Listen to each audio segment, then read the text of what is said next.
Le 2 décembre, il est 15 heures, lorsque les combattants du ciel en surveillance dans la zone de Djibo observent un mouvement logistique important.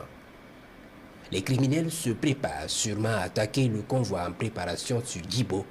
Ce camion rempli de logistique, dont principalement des fûts de carburant, fait mouvement de bourreau vers Belédé. Il est suivi minutieusement jusqu'à destination où les criminels débarquent leur cargaison.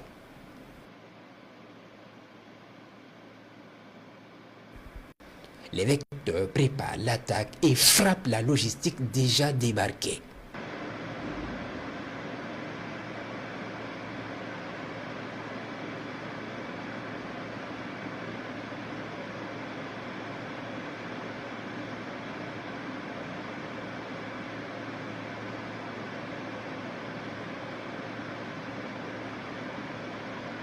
Puis le reste dans le camion qu'ils ont essayé de camoufler sera détruit avec le camion.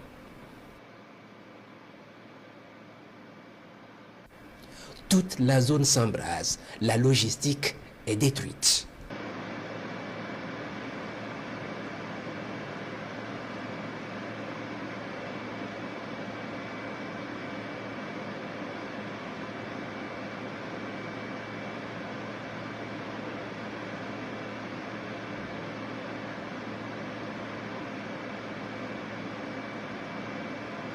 En surveillance dans la même zone de Djibo ce 3 décembre, les combattants du ciel repèrent des criminels poseurs d'engins explosifs sur les routes. Ils se promènent par binôme pour leur sale besogne. Ils sont suivis minutieusement.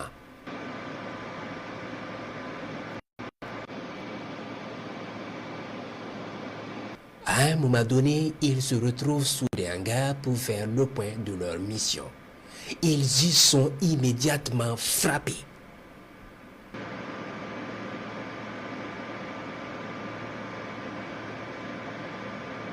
Plus loin, d'autres poseurs d'IED sont repérés puis frappés dans leur fuite.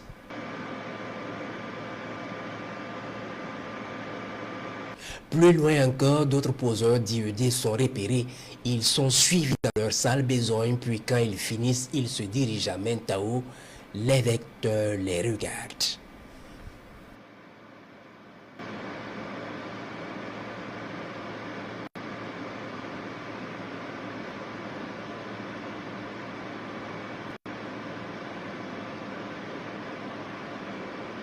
Ils se retrouvent sous un arbre et sont immédiatement verrouillés et frappés efficacement.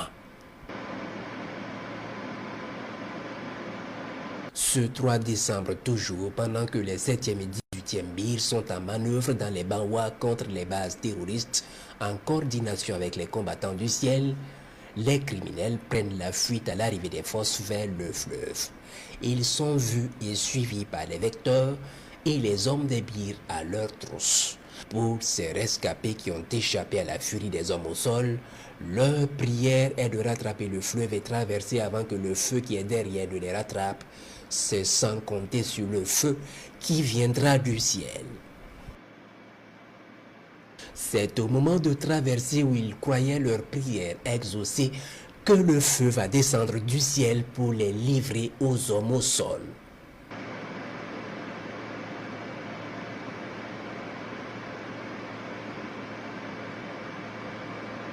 C'est sans issue. Les unités vont arriver et nettoyer tous ces criminels et libérer les berges du fleuve. Ils récupèrent le matériel encore utilisable.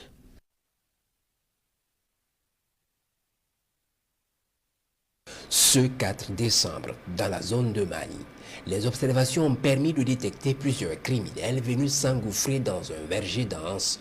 Ils sont observés pendant un long moment. Le gros groupe est identifié alors puis frappé.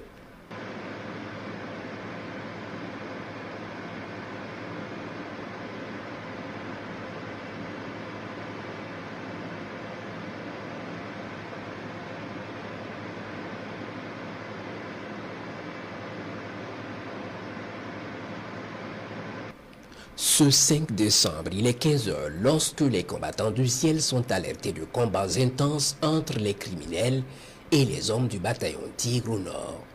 Très vite, les vecteurs arrivent dans la zone et trouvent les criminels en fuite vers l'est.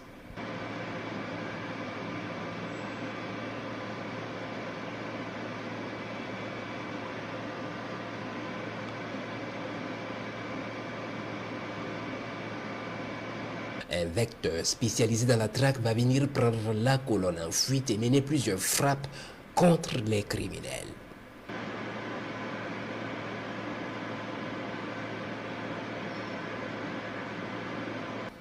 Ce 6 décembre, les recherches à l'est dans la zone de Nassougou ont permis de repérer une rencontre des criminels sous un grand arbre.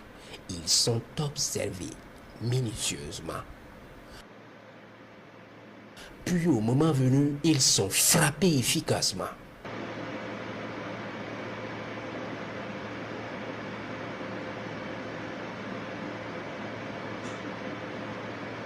Puis leur logistique qu'ils avaient déposée non loin est détruite.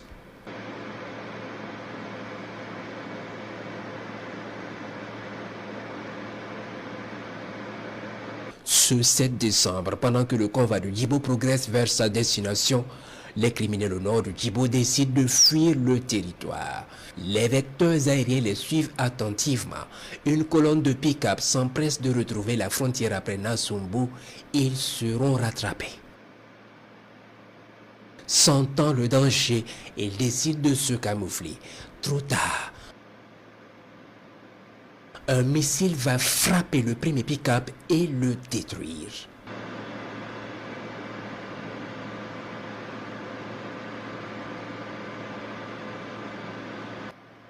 Plusieurs frappes vont s'enchaîner pour détruire tous les pick-up.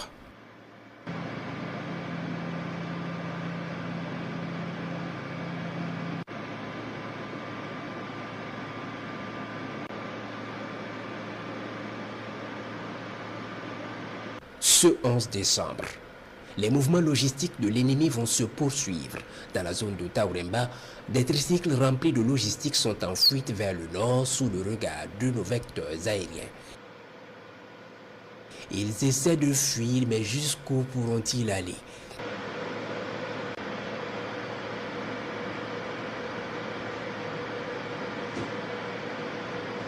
Sentant le danger, ils se camouflent rapidement mais seront frappés. Et un autre sera détruit à la suite.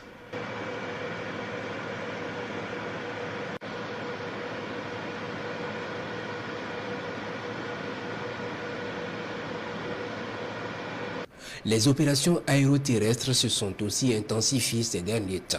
Au centre-nord, une opération lancée par un commando des forces spéciales dans la zone de Taparco est suivie de près depuis quelques jours.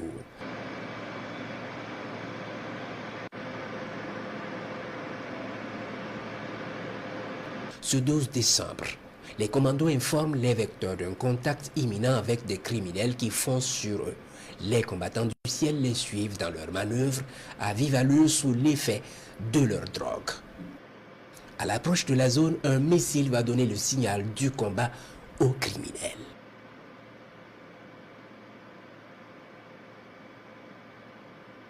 Mais ils ont très vite compris le danger qui les guette et c'est la débandade. Ils replient en désordre dans toutes les directions. Puis ce matin du 13 décembre, les criminels reviennent avec des renforts pour s'attaquer aux commandos qui les neutralisent depuis plusieurs jours. Les combattants du ciel approchent la zone et trouvent que les combats sont finis. Les commandos les ont matés copieusement et les cadavres et leurs motos abandonnés sont visibles depuis les cieux. Il est décidé de les poursuivre et d'exterminer ce groupe. Les vecteurs vont alors suivre les fuyards jusqu'à Kalamba.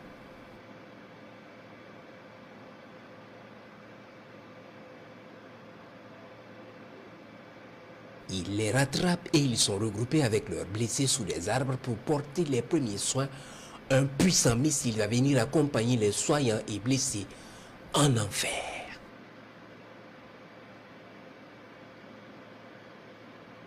D'autres criminels cachés dans une maisonnette où il y a sûrement de la logistique vont être ensuite détruits immédiatement.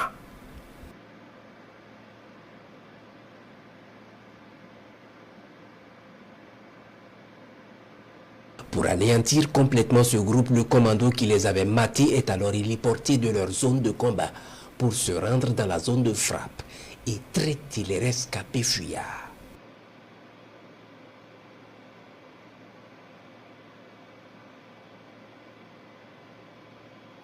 Ils ratissent et achèvent proprement le travail puis détruisent la logistique et rejoignent leur zone de combat.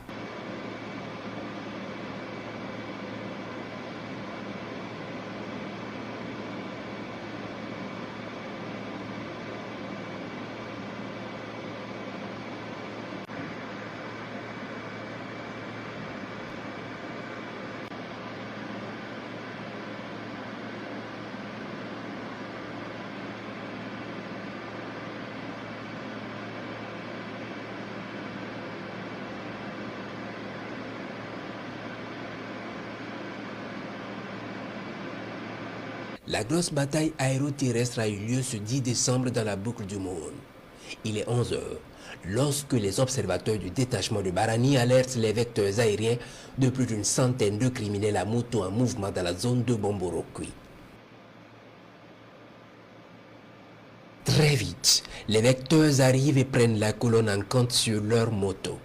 Ils arpentent les pistes en se dirigeant vers un hameau abandonné au sud de Bomborokwi. Ils ne savent pas que ça sera leur dernière fois de fouler notre sol. Ils sont minutieusement suivis jusqu'à leur destination sous des arbres et entre des bâtiments.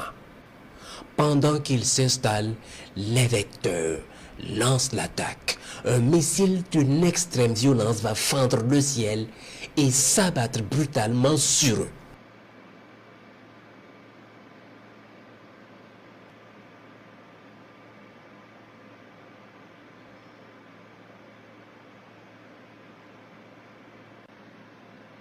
Puis à un moment donné, les rescapés viennent pour sauver leurs camarades blessés ou récupérer du matériel.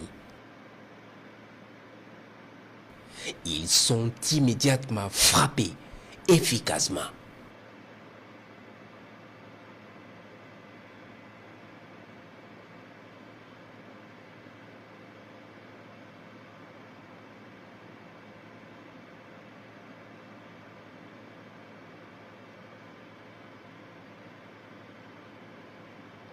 Le 10e BIR en manœuvre dans la zone depuis plusieurs jours va lancer l'assaut sur la position.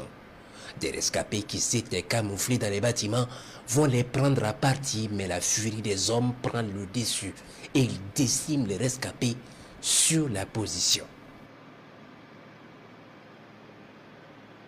Pendant ce temps, des rescapés avec le moral au talon marchent désespérément dans la direction de Borokwi sous le regard de nos vecteurs.